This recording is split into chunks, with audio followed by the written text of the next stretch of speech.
Entonces, como habíamos mencionado en la conferencia anterior, cuando el pueblo de Israel vuelve a fallar en su fe, e incluso Dios como último recurso intenta que al menos 12 personas tengan fe en un espionaje de 40 días que hacen en Canaán, esas personas, solamente 2 de las 12 tienen fe, que son Josué y Caleb. Y luego, eso por un lado, en cuanto al pueblo de Israel.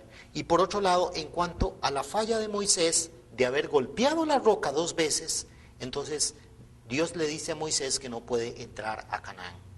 Y entonces, el tercer curso de Moisés es heredado a Josué. Y habíamos mencionado de que la segunda generación de israelitas fueron los que finalmente se unieron absolutamente a Josué y se pudo establecer el fundamento de fe y el fundamento de sustancia. Ese fundamento de fe y fundamento de sustancia tenía que mantenerse cuando ellos entraban a Canaán. Pero resulta que cuando ellos entran a Canaán, suceden otras situaciones y luego la fe de los israelitas vuelve a quebrantarse. Este fundamento de fe y fundamento de sustancia, que es un fundamento que Dios toma, porque es una victoria para Dios, pero Dios la tiene que tomar y guardarla, porque Dios tiene que continuar buscando establecer de una manera firme el fundamento de fe y el fundamento de sustancia. Entonces, ahora vamos con el curso de Jesús.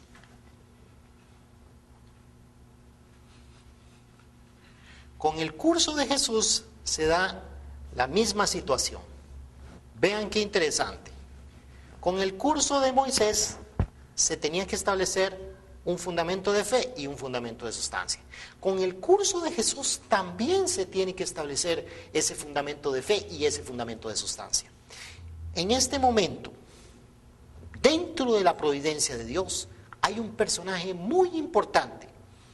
Espero que ustedes ya hayan estudiado la misión del Mesías, porque la misión del Mesías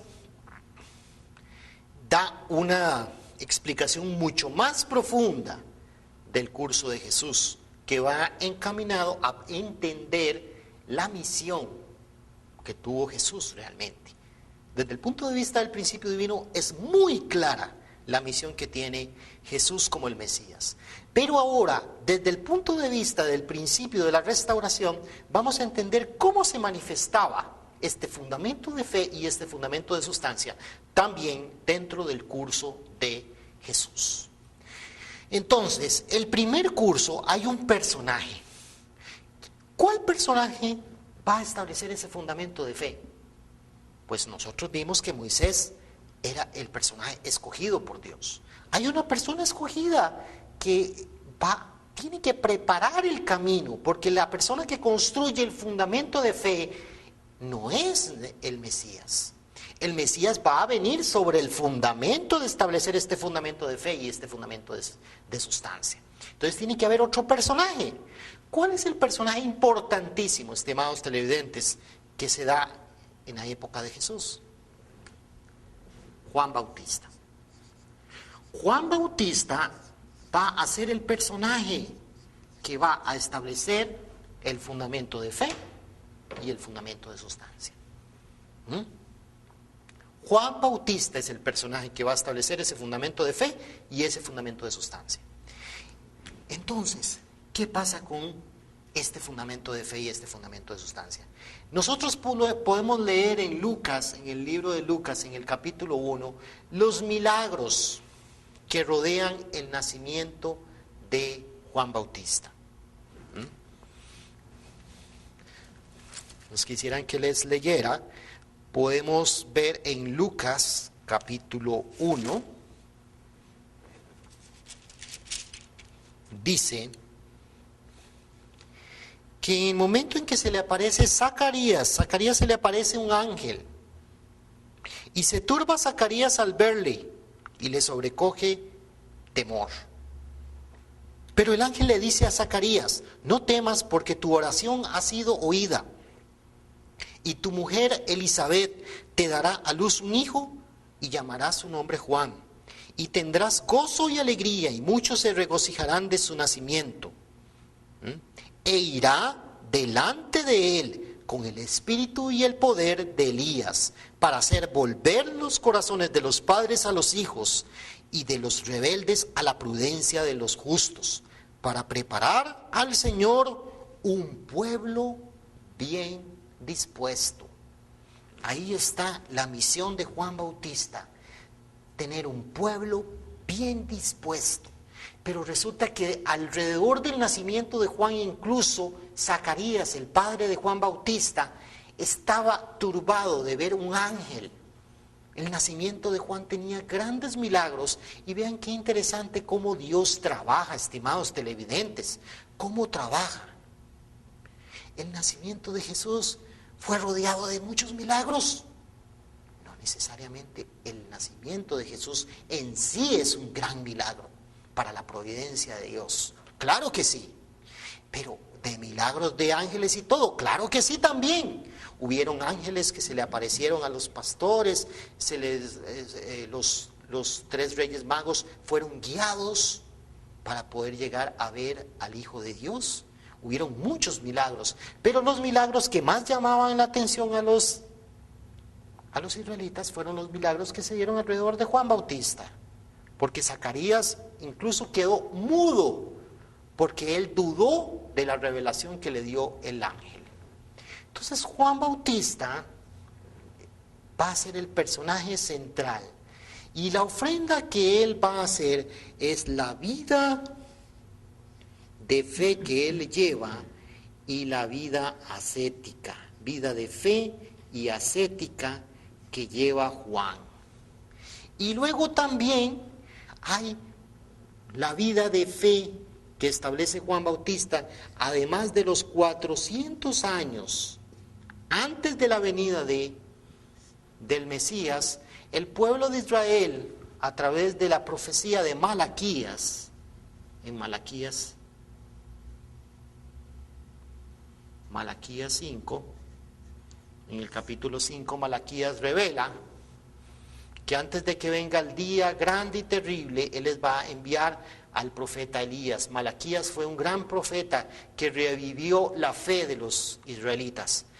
Entonces los israelitas mantienen su fe por 400 años después de la venida de Malaquías, y ellos establecen un fundamento de fe porque retoman su fe.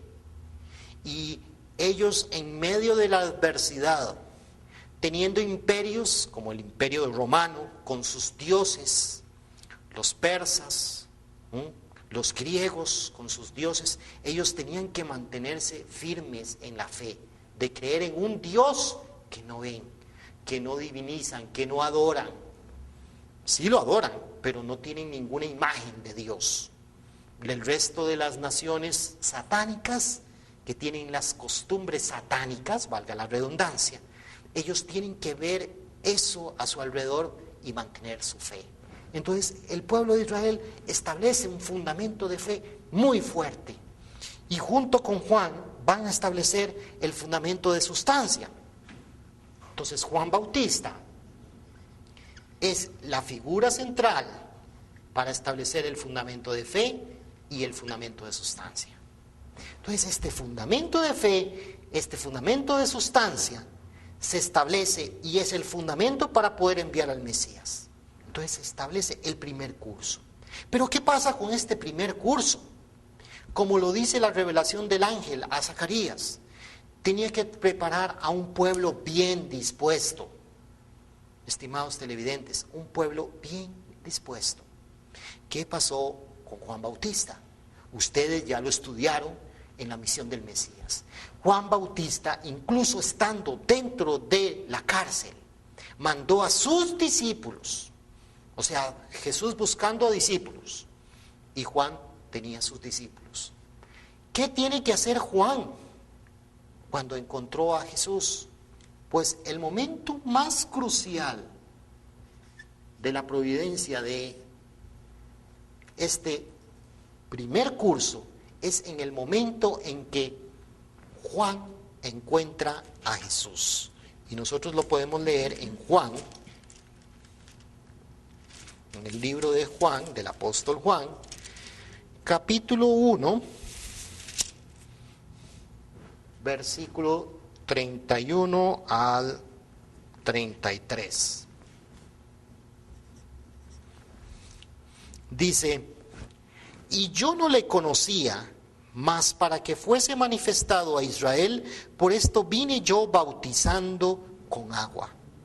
También dio Juan testimonio, diciendo: vi al Espíritu que descendía del cielo como paloma, y permaneció sobre él. Y yo no le conocía, pero el que me envió a bautizar con agua, aquel me dijo: sobre quien veas descender el Espíritu y que permanece sobre él, ese es el que bautiza con el Espíritu Santo. Estimados televidentes, este es el encuentro crucial. El encuentro crucial entre Juan y Jesús. Vean ustedes, estimados televidentes, Jesús es el Mesías. Juan es el escogido para establecer este fundamento de fe y este fundamento de sustancia. Bajo el principio divino, bajo el estudio del principio divino, ¿qué posición tiene Juan y qué posición tiene Jesús? Ya lo hemos repetido. Ustedes ya se lo saben. Si ustedes han llevado seguimiento a todo este curso del principio divino, que ustedes pueden ver a través de Telepaz, canal 52, se van a dar cuenta, ya lo saben. Juan era Caín. Y Jesús es el Abel de los Abeles. El pueblo bien dispuesto que tenía que preparar Juan es que Juan tenía que unir con Jesús. Tenía que unirse completamente con Jesús. Pero nosotros nos dimos cuenta que después de este encuentro tan importante entre Juan y Jesús, ¿qué pasó? Juan agarró por su lado y siguió haciendo lo suyo. Eso es lo que nos manifiesta. Es muy diferente que Juan diga: aquel que está al otro lado del Jordán está haciendo cosas muy lindas y está bautizando y está haciendo cosas. Es muy diferente a que haya testimonio en la Biblia o hayan versículos donde usted vea que Juan siguió realmente a Jesús. Se hizo discípulo de Jesús. Jesús estaba buscando discípulos y tuvo que encontrar gente incluso sencilla, simple, como pescadores. En una de las conferencias mencioné: vaya usted a Punta Arenas y hable con los pescadores. Los pescadores son gente humilde, gente sencilla, gente muy trabajadora, eso sí. Pero son gente sencilla que muy posiblemente, como le sucedió a Jesús, era gente que no tenía conocimiento de la palabra. Pero Juan sí tenía conocimiento. Juan era el escogido y Juan era el que tenía que preparar el camino para llevar al pueblo dispuesto a Jesús a través de la disposición que él debía haber tenido para con Jesús. Resulta que después de este encuentro, Juan se va por su lado. ¿Qué significa eso, estimados televidentes? Este fundamento de fe y este fundamento de sustancia se pierde, porque el pueblo de Israel sigue detrás de Juan, haciendo caso omiso de Jesús. Incluso ya estaba establecido en Juan el testimonio de Juan respecto a su misión, donde le preguntaron en Juan 1, vamos a ponerlo aquí, Juan 1, del 19 al 21. Le preguntaron los fariseos, los saduceos le preguntaron, los sacerdotes le preguntaron a Juan: ¿quién eres tú? Este es el testimonio de Juan cuando los judíos enviaron sacerdotes y levitas para que le preguntasen: ¿tú quién eres? Era importante. Confesó y no negó, sino confesó: yo no soy el Cristo. Y le preguntaron: pues, ¿eres tú Elías? Y Juan Bautista, ¿qué respondió? Ustedes ya lo vieron en la misión del Mesías. Dijo: no soy. Entonces eso ya representaba un bloqueo al avance de la providencia que Dios tenía con Jesús. Entonces Jesús, este encuentro, este pasaje bíblico representa el final, no el gran comienzo que Dios esperaba, sino el final de ese primer curso, porque Juan incluso perdió la cabeza por no hacer lo que tenía que hacer. Entonces Jesús tuvo que ir por el segundo curso. Y este fundamento de fe y este fundamento de sustancia, ¿qué pasa con ese fundamento de fe y fundamento de sustancia? Lo que ha pasado en todos los demás cursos que hemos estado estudiando. Este curso se pierde. Entonces ahora tiene que establecerse el fundamento de fe y el fundamento de sustancia. Estimados televidentes, ¿quién tiene que establecer el fundamento de fe? Pues Jesús toma la posición de Juan. ¿Y qué pasa? Si ustedes se dan cuenta, resulta que viene los 40 días de ayuno de Jesús. Jesús tiene que tomar la posición de Juan y él hacer el fundamento de fe y el fundamento de sustancia. Entonces resulta que si ustedes se dan cuenta, en la conferencia anterior de Moisés, el primer curso, cuando Moisés mata al egipcio, los mismos israelitas acusan a Moisés sobre ese hecho de haber matado al egipcio. Y ese primer curso de Moisés ni siquiera se inicia. El segundo curso tiene otra tonalidad. ¿Cuál es la tonalidad? Nosotros vemos que la manera en cómo Moisés logra convencer, estimados televidentes, ¿cómo logra Moisés convencer de sacar al pueblo de Israel? ¿Cómo lo logra convencer? A través de los 3 grandes milagros y las 10 plagas. O sea, se dan los milagros. La providencia del inicio es a través de milagros. Pero vean qué importante, sí, es muy importante, estimados televidentes, que recalcar este aspecto. Los milagros en sí no es lo más importante, nos guste o no nos guste. Ojalá que el milagro que yo tengo muchos deseos en mi corazón. Quisiera tener más riquezas económicas como cualquier otra persona. Pero yo sé muy bien, y usted lo sabe, que aunque yo tenga riquezas económicas de las más grandes, no voy a encontrar la felicidad en las riquezas materiales. Eso todos lo sabemos. La gente multimillonaria no es feliz. Entonces, los grandes milagros, el gran milagro que Dios quiere con la humanidad es cambiar el corazón humano, cambiar el corazón egoísta de los seres humanos. Ese sería el más grande milagro que Dios quiere lograr. Y resulta que los milagros son un medio. Fue un medio para Moisés, para convencer al pueblo de Israel. Ese fue el medio que tuvo Moisés para convencer a Israel a que se unieran. ¿Ahora qué? Resulta que Jesús va a hacer lo mismo. Jesús va a hacer lo mismo curso que hace Moisés, lo lleva a Jesús. Pero resulta que Jesús pasa por las 3 tentaciones. Vean qué curioso, las 3 tentaciones.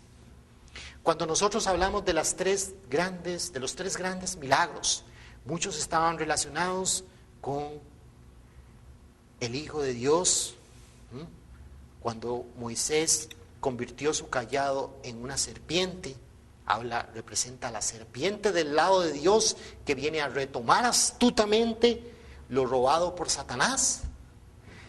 El hecho de que Moisés convirtiera en sangre las aguas del río y que convirtiera su mano leprosa luego en una mano curada al meterla en su vientre, en su seno. Entonces tiene un simbolismo muy importante. Resulta que las 3 tentaciones representan el proceso ¿de qué? De restauración. Ya hay una mala condición. La mala condición que estableció el curso de Moisés, cuando Moisés quebró las tablas Eso le daba derecho a Satanás de invadir y golpear al Mesías. Satanás no tenía ningún derecho de tocar al Mesías, ningún derecho. Pero ¿quién le dio ese derecho? La humanidad, la falta de fe del pueblo de Israel. Tanto en el curso de Moisés como en el curso de Jesús, es la humanidad la que está haciendo que Jesús tenga que cargar a sus espaldas la cruz. Entonces nosotros podemos ver que Jesús ayuna 40 días y representa el fundamento de fe que va a establecer Jesús tomando la posición de Juan Bautista. ¿Y qué significa esto, la posición de Jesús como Juan Bautista? Que en este momento Jesús es el Mesías, estimados televidentes. Para ustedes el Mesías 2000 años después, para mí es el Mesías 2000 años después. Pero desde el punto de vista del principio de restauración no hay fundamento de fe, no hay fundamento de sustancia, no hay Mesías. Jesús tiene que construir su propio fundamento de fe y sustancia para calificarse como Mesías. Y tiene que ganar el corazón, tiene que ganar la fe de los israelitas. Y usted con estos principios de restauración, de fundamento de fe y sustancia, como dice uno de nuestros hermanos mayores que enseña el principio divino, no fe, no sustancia, no Mesías. Ustedes ven, por ejemplo, en Canal 52, hay una conferencia que se llama La Segunda Venida del Señor. Entonces, no fe, no sustancia, no Mesías. Si a ti te dicen que el Mesías está en la tierra, tienes que construir tu propia fe, tu propia sustancia, y el Mesías va a venir a tu corazón. Eso es lo más importante. Entonces, no fe, no sustancia, no Mesías. Entonces, no había fundamento de fe, no había fundamento de sustancia, no había Mesías. Jesús tenía que construir ese fundamento de fe y ese fundamento de sustancia. Y eso es lo que Jesús está haciendo.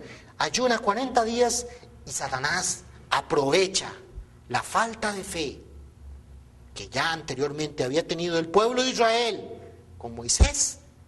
Eso le da derecho a Satanás de tentar a Jesús. Entonces nosotros podemos ver en Mateo 4, del 1 al 10, donde uno de los misterios más grandes de la Biblia sobre la providencia de Jesús es cómo es que, o sea, ¿para qué? ¿Para qué el Mesías tenía que ser tentado? El Mesías es el Mesías, el Hijo de Dios es el Hijo de Dios. No tenía que ser probado, pero por la falta de fe del pueblo de Israel, eso le dio ese derecho a Satanás. Entonces Jesús fue llevado por el Espíritu al desierto para ser tentado por el diablo. Y después de haber ayunado 40 días y 40 noches, tuvo hambre. Y vino a él el tentador y le dijo: si eres el Hijo de Dios, di que estas piedras se conviertan en pan. Ya nosotros vimos en Romanos 10:4 que la roca representa a Cristo. O sea, lo que le estaba diciendo Satanás a Jesús era: renuncia a su misión. Convierta esas piedras en pan. Renuncie. Deje que esa piedra que es la roca, esa roca incambiable, esa roca fuerte, se convierta en pan. O sea, Jesús, que la tentación de Satanás es de que renunciara a su misión. Pero ¿qué dice Jesús? Está escrito: no solo del pan vivirá el hombre, sino de toda palabra que sale de la boca de Dios. Bueno, ustedes, ni yo ni ustedes tenemos que decir de admiración la respuesta de Jesús. Entonces el diablo le llevó a la santa ciudad y le puso sobre el pináculo y le dijo: si eres el Hijo de Dios, échate abajo, porque está escrito: a sus ángeles mandará acerca de ti. Y ustedes saben, el 1 de Corintios 3:16, 1 de Corintios 3:16 hace mención al templo, que nosotros somos templos de Dios y que el templo de los templos es Jesús. ¿Y eso qué? ¿Qué representa? el templo, nosotros somos templos de Dios. Jesús era el templo de los templos. Entonces, Jesús también, el templo representa a toda la humanidad. Toda la humanidad representada por el templo. Y entonces le dice, lánzate, como diciendo, toda la humanidad, toda la humanidad. Entonces está representado a toda la humanidad en ese momento. Pero Jesús responde, escrito está también, no tentarás al Señor tu Dios. Otra vez le llevó el diablo a un monte muy alto y le mostró todos los reinos del mundo y la gloria de Dios. Y le dijo, todo lo que te daré, todo esto te lo daré si te postraras y me adoraras. Y Jesús le dijo, vete, Satanás, porque escrito está, al Señor tu Dios adorarás y a Él solo servirás. O sea, no tenía ninguna base con Jesús. No pudo ni siquiera tocarlo. Jesús mantuvo su fe absoluta e incambiable en Dios. Y resulta que estas tres tentaciones representan la restauración de las tres bendiciones. Porque incluso la tercera tentación va a estar relacionada con todo el universo. Te doy todos estos reinos, te doy todo lo que tengo, si te postras y me adoras. Es la restauración de la tercera bendición. Entonces, las tres tentaciones representan la restauración de las tres bendiciones, porque Jesús viene a restaurar las tres bendiciones que fueron perdidas a causa de la caída de Adán y Eva. Entonces ustedes pueden ver tan palpable cómo se va relacionando la misión de Jesús con la misión de Moisés. Todo el curso de Moisés se va viendo reflejado. Entonces Jesús establece el fundamento de fe y el fundamento de fe. Falta el fundamento de sustancia. Entonces, ¿qué hace Jesús para restaurar el fundamento de fe y el fundamento de sustancia? Empieza a hacer los grandes milagros. Entonces Jesús tiene que ganar el corazón de los israelitas. Eso es lo que tiene que hacer Jesús. Bajo el principio divino de la restauración, como nosotros lo hemos visto una y otra vez, ya ustedes, aquí como dicen, tirándose en el tobogán, ¿verdad? Vamos así, ya ustedes ya saben lo que tiene que lograr Jesús. Y lo que tiene que lograr Jesús es ganar el corazón de los israelitas. Y Él empieza a hacer milagros. Entonces nosotros podemos ver Juan,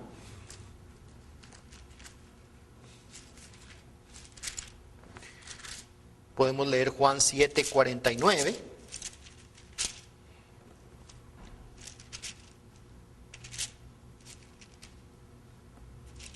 Juan 7:49 dice, mas esta gente que no sabe la ley, maldita es. Le dijo Nicodemo, el que vino a él de noche. Entonces los fariseos le respondieron, también vosotros habéis sido engañados. Mas esta gente no sabe de la ley, maldita es. O sea, Nicodemo estaba haciéndome referencia que Jesús estaba haciendo tantas cosas y la gente no le creía. La mujer adúltera se aparece y es la única que tiene fe en Jesús. Una de las pocas mujeres que tienen fe. Uno de los pocos personajes. Donde ella dijo, si tan solo tocare, puedo tener fe. Entonces, los milagros de Jesús no eran en sí milagros por milagros. Había un propósito.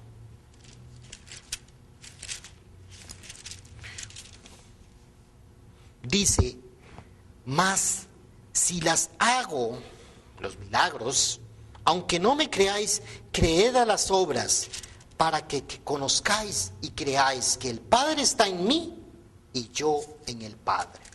Esto está en Juan 10:38.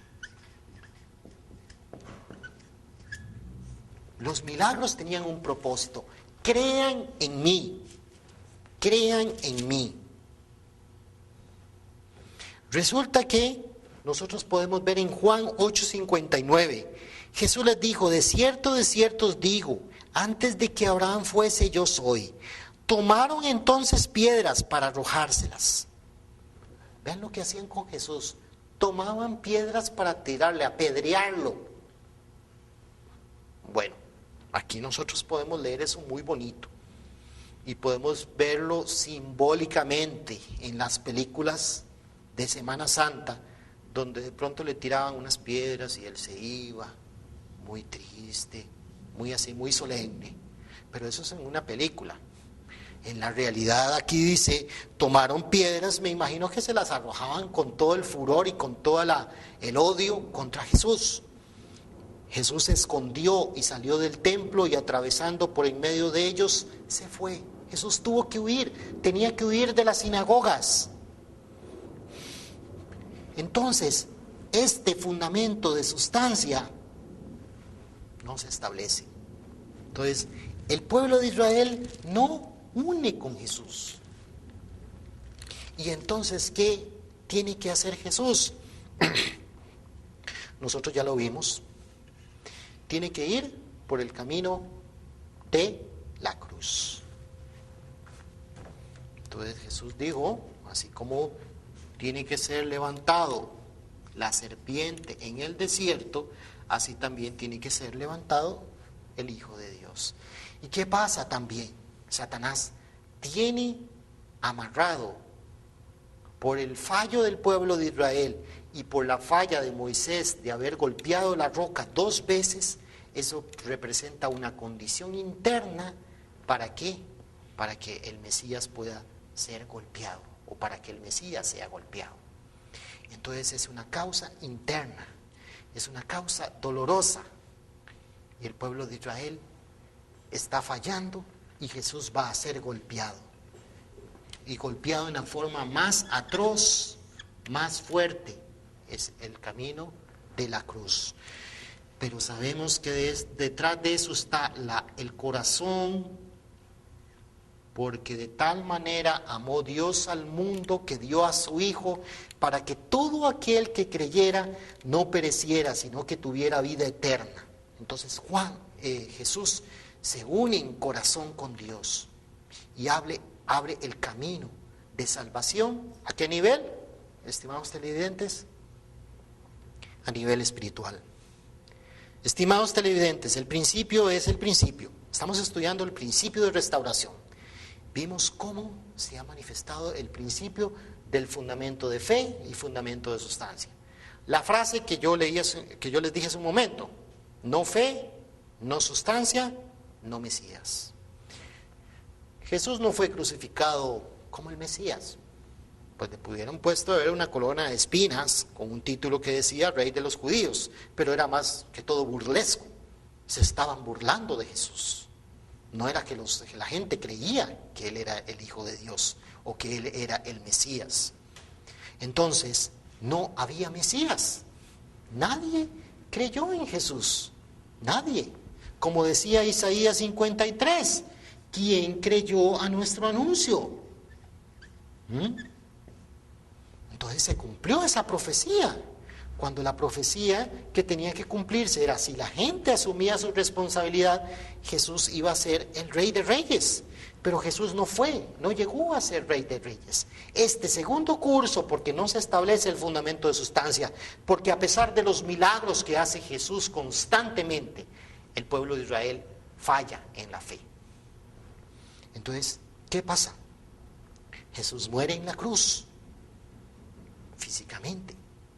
Pero la victoria de Jesús no está en la crucifixión, sino que está Esto es en lo que creemos los cristianos. Esto es lo que creemos en los cristianos. ¿Por qué usted cree en Jesucristo? Porque Jesucristo resucitó de entre los muertos. Y Jesús vino posteriormente y inicia lo que sería el tercer curso de la providencia de Dios. Y el fundamento de fe ahora, vean que El fundamento de fe establecido por Josué fue cuando los espías van por 40 días de espionaje a Canaán. Entonces resulta que Jesús va a establecer el fundamento de fe, pero Jesús resucitado. O sea, el Espíritu de Jesús. Y nosotros podemos leer en Lucas 20:19.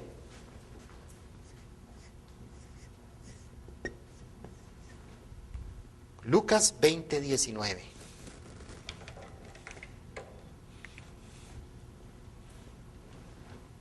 Entonces, Jesús resucitado se le empieza a aparecer a los discípulos. Lucas 24:16. Entonces vamos a leer esos pasajes.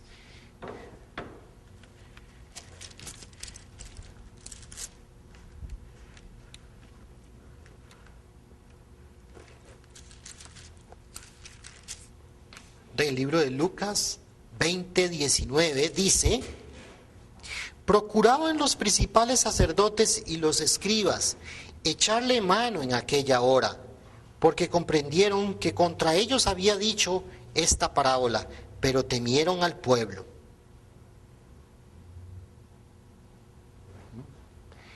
Lucas 24:15-16.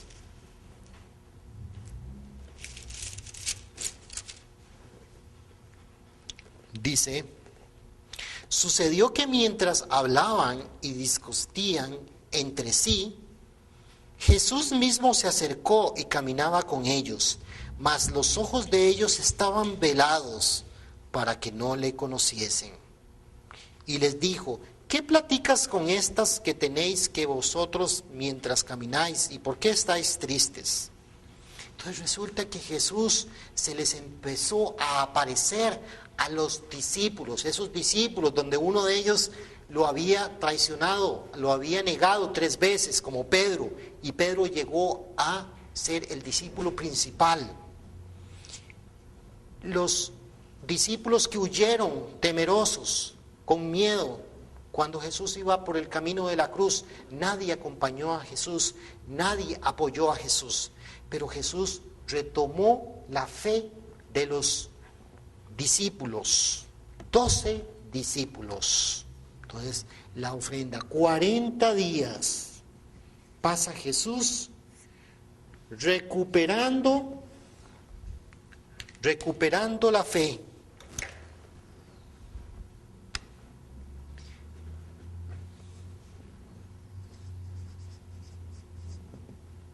Recuperando la fe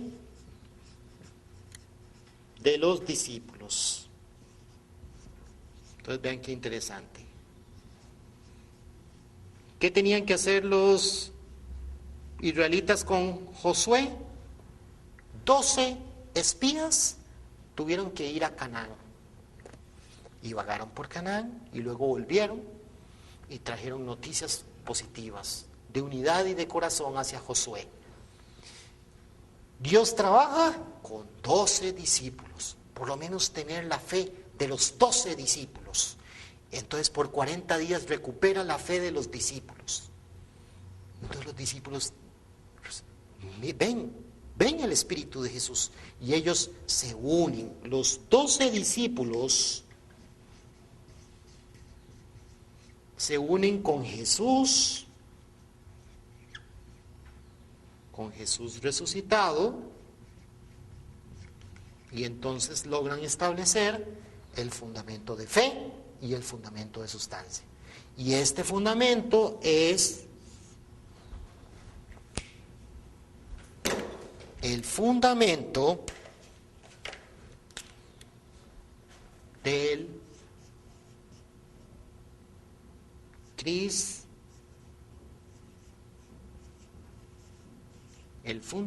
del cristianismo. Ven, estimados televidentes, el fundamento del cristianismo viene de Jesús resucitado y los 12 discípulos. Este es el fundamento, es como el cimiento de la fe cristiana. Los 12 discípulos, junto con los 12 discípulos, me equivoqué, los 12 apóstoles y los 70 discípulos. Y ellos se unen con Jesús y establecen el fundamento de fe y el fundamento de sustancia para enviar al Mesías. Pero hay un Mesías a un nivel espiritual. Jesús llega a calificarse como Mesías a nivel espiritual. ¿Ven? Moisés, por la falla de Moisés, Moisés no pudo llegar a Canaán. Entonces, Moisés llega a entrar a Canaán, entra a Canaán espiritualmente.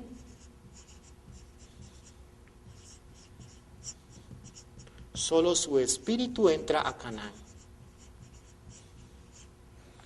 Josué sí entra. Josué sí tuvo una entrada a Canaán como tanto espiritual como físico. Él físicamente, Josué entró a Canaán. Entonces, Jesús fue el Mesías, se calificó, logró calificarse como un Mesías, pero a un nivel espiritual. Él físicamente nunca llegó a ser Mesías. Pero no me malinterpreten, estimados televidentes. La calificación desde el punto de vista de Dios es el Mesías, es el Hijo de Dios. Es la preciosa providencia de Dios está centralizado en Jesús. Todo lo que se ha hecho en la historia es por Jesús. Claro, pero Jesús, para poder calificarse como Mesías, tenía que ganarse sobre el fundamento de fe y el fundamento de sustancia, que Juan Bautista tenía que manifestar una unidad con Jesús, pero no la manifestó. Que el pueblo de Israel tenía que unir con Jesús, pero el pueblo de Israel no unió con Jesús. Y por lo tanto, solo a un nivel espiritual es cuando recupera la fe de los apóstoles y de los discípulos y establece el fundamento de fe y sustancia. Entonces hay fe, hay sustancia, hay Mesías, pero a un nivel espiritual. Jesús llegó a constituirse como un Mesías a nivel espiritual. Y por lo tanto Jesús dice, ciertamente vengo pronto. Entonces, cuando venga el Señor de la segunda venida, el Señor de la segunda venida va a ser una persona que va a heredar la misión como la heredó Josué. Por eso es importante cuando habla el principio divino de la providencia, la restauración centrada en Moisés y Jesús, se hace conjunta para que puedan entender el paralelismo.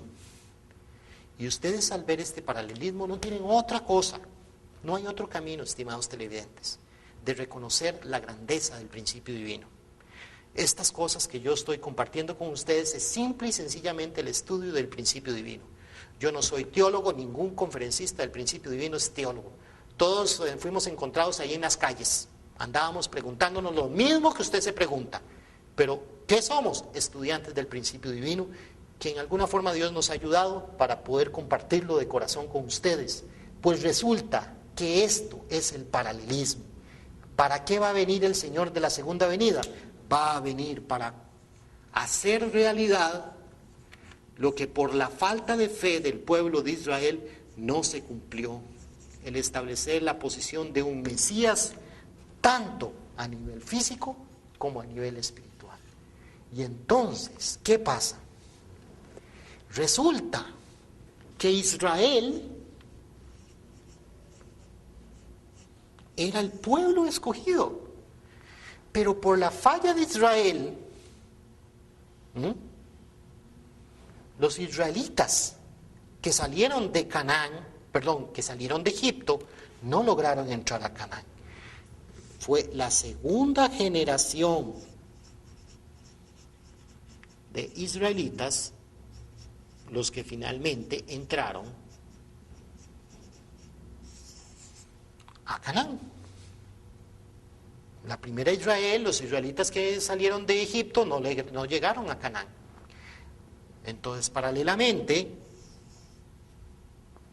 con el tiempo de Jesús, los israelitas nuevamente fallaron en la fe con Jesús, y entonces el cristianismo, los cristianos, fueron los que construyeron sobre este fundamento, fueron los que construyeron el fundamento de fe y el fundamento de sustancia. Ahora, para la segunda venida del Señor, ¿a quién va a llegar el Señor de la segunda venida? El Señor de la segunda venida va a venir ¿a quiénes? A los cristianos. El Señor de la segunda venida va a venir a los cristianos. Pero si los cristianos hacen lo mismo que hicieron los israelitas, que cuando vino Jesús, Jesús les dijo, les recalcó lo que decía Juan, lo que decía Deuteronomio. Dice, de entre tus hermanos voy a enviar un profeta, a ese deben escuchar, a ese deben seguir. Lo dijo Moisés y lo dijo Jesús, recordando las palabras de Moisés. Entonces, ¿qué hacían los israelitas? Se aferraban a la ley mosaica. No hicieron caso omiso a las palabras mostradas por el Mesías. Y entonces, ¿a quién se le heredó la misión? A los cristianos. Cuando venga el Señor de la segunda venida, ¿a quién va a venir el Señor de la segunda venida? Va a venir a los cristianos. Pero si los cristianos rechazan al Señor de la segunda venida, entonces la misión va a ser heredada a un movimiento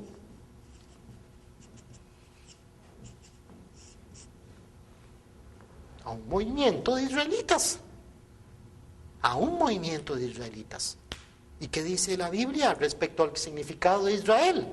Aquella gente que sea victoriosa en la fe. Aquella gente que sea victoriosa en la fe es la que finalmente va a seguir al Señor de la segunda venida. Entonces es muy importante que reflexionemos sobre cuál es el increíble paralelismo que se manifiesta en el curso de Jesús en relación con el curso de Moisés.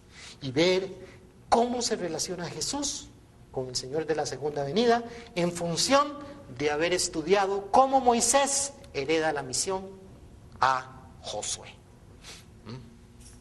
Muchas gracias.